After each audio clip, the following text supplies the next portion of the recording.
ফেলুদা আর 5টা বাঙালির মতো আমারও প্রিয় ক্যারেক্টার ফেলুদা। তাই হাতিবাগান থেকে একটু এগিয়ে ডান হাতে উত্তর কলকাতার দর্জিপাড়াতে ফেলুদা থিম হওয়া শুনে চলে গিয়েছিলাম। পূজা মণ্ডপের এবারের দর্জিপাড়া সার্বজনীনের থিম ছিল ফেলুদা। বিভিন্ন সময়ের বিভিন্ন গল্পের ছবি তুলে ধরা। মণ্ডপে প্রবেশ করতেই সব থেকে চমকে গেছিলাম, দেখি তোপসে আর ফেলুদা বসে আছে, তারা লাইভ পারফর্ম করছে। এটা বোধহয় 2025 সালের শ্রেষ্ঠ আকর্ষণ বলেই আমার মনে হলো।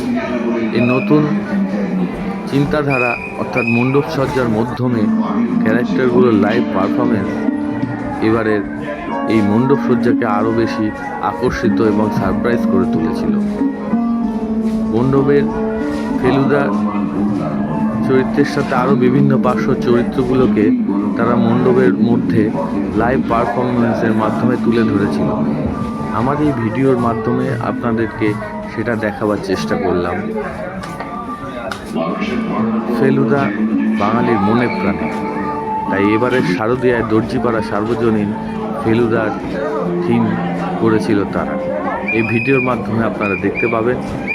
আমার খুবই ভালো লেগেছে এবং 2025 যে লাইভ পারফরমেন্স অর্থাৎ ক্যারেক্টারগুলোকে তারা দেখিয়েছে এবারে, তাতে মানুষ মুগ্ধ হয়েছে। আমার এই ভিডিওটা যদি ভালো লেগে থাকে 84 অভিষেক আমার চ্যানেল আপনারা সাবস্ক্রাইব করুন, লাইক করুন, শেয়ার করুন। শুভ বিজয়ার প্রীতি শুভেচ্ছা সকলকে অভিষেকের পক্ষ থেকে। ধন্যবাদ, নমস্কার।